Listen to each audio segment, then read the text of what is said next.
The Scorch Trials, Chapter 55, on this PDF, page 180. It took every ounce of Thomas's willpower not to stop and turn toward her. What? Why didn't you tell me about him back in the maze? As if he needed another reason to dislike either of them. Why'd you guys stop talking? Eris suddenly asked. You yapping about me in those pretty little heads of yours? Impossibly, he didn't seem the least bit sinister at all anymore. It was almost as if everything that had happened back in the dead forest had been a creation of Thomas's imagination.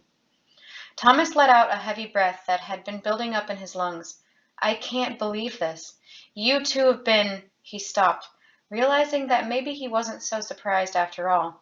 He'd seen Eris in the splotchy memories of his most recent dream. He was a part of this, whatever this was, and the way they'd acted towards each other in the brief recall seemed to say that they were on the same side. Used to be, anyway.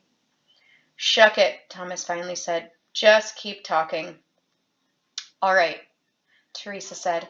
There's a lot of stuff to explain, so from now on, just keep quiet and listen. Got it?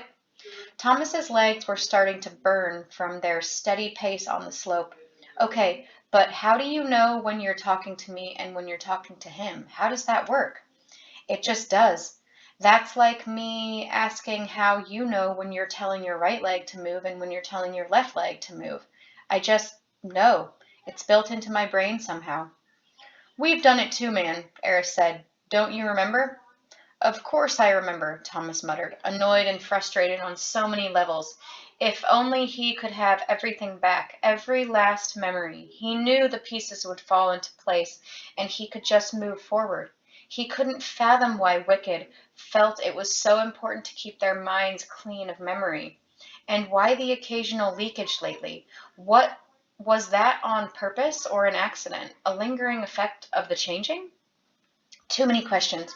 Too many shuck questions, all without answers. All right, he finally said. I'll keep my mouth and brain shut. Keep going. We can talk about Eris and me later. I don't even remember what we spoke about. I almost lost everything when I woke up. Our comas had to be part of the variables, so maybe we could communicate just so we wouldn't go crazy. I mean, we were part of setting it all up, right?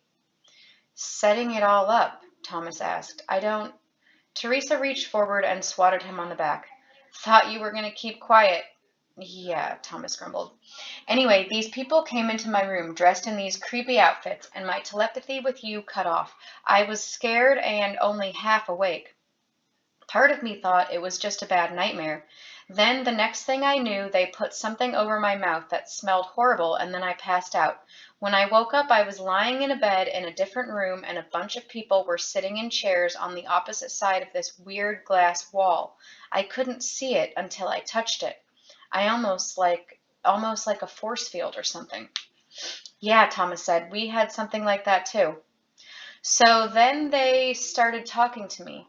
That's when they told me this whole plan of what Eris and I had to do to you.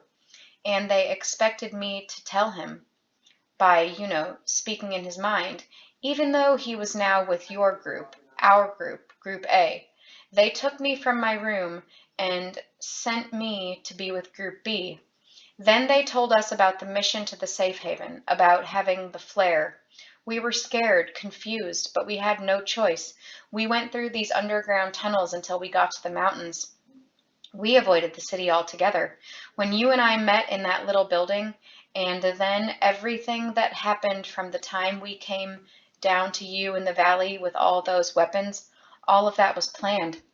Thomas thought about the sketchy memories he'd had in his dreams. Something told him he'd known that a scenario like this might need to happen before he ever went into the glade and the maze. He had 100 questions to ask Teresa, but decided to hold back for a little while longer. They turned at another switchback. Then Teresa continued. I only know 2 things for sure. 1, they said that if I did anything against their plan, they'd kill you. Said they had other options, whatever that means. The second thing I know is that the reason for all this was that you had to truly and absolutely feel betrayed. The whole purpose of what we did to you was to ensure that that happened. Again, Thomas thought of the memories. He and Teresa had both used the word patterns right before he left her. What did it mean? So, Teresa asked after they'd walked in silence for a while. So what? Thomas replied. So what do you think? That's it? That's your whole explanation? I'm supposed to feel all happy now? Tom, I couldn't take any chances. I was convinced they'd kill you unless I went along. No matter what, in the end, you had to feel like I'd completely betrayed you.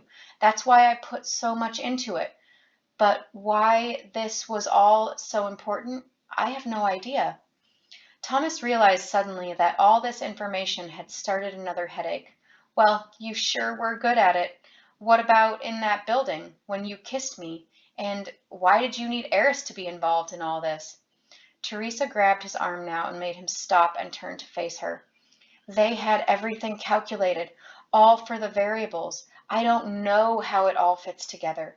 Thomas slowly shook his head. Well, none of this crap makes any sense to me. And excuse me for feeling a little ticked off.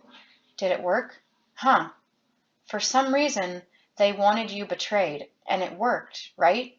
Thomas paused, looked into her blue eyes for a long time. Yeah, it did. I'm sorry for what I did, but you're alive and so am I and so is Eris. Yeah, he repeated. He really didn't feel like talking to her anymore. Wicked got what they want, and I got what I want. Teresa looked at Eris, who'd kept walking for a while and now stood down on the next level of the path. Eris turned around, faced the valley. What? He replied. He looked confused. Why? Just do it. She didn't have the mean streak in her voice anymore. Hadn't since the gas chamber. But if anything, that made Thomas even more suspicious. What was she up to now? Eris sighed and rolled his eyes, but did what she asked, turning his back to them. Teresa didn't hesitate. She wrapped her arms around Thomas's neck, pulling him in. He didn't have enough will to resist. They kissed, but nothing stirred inside of Thomas. He felt nothing.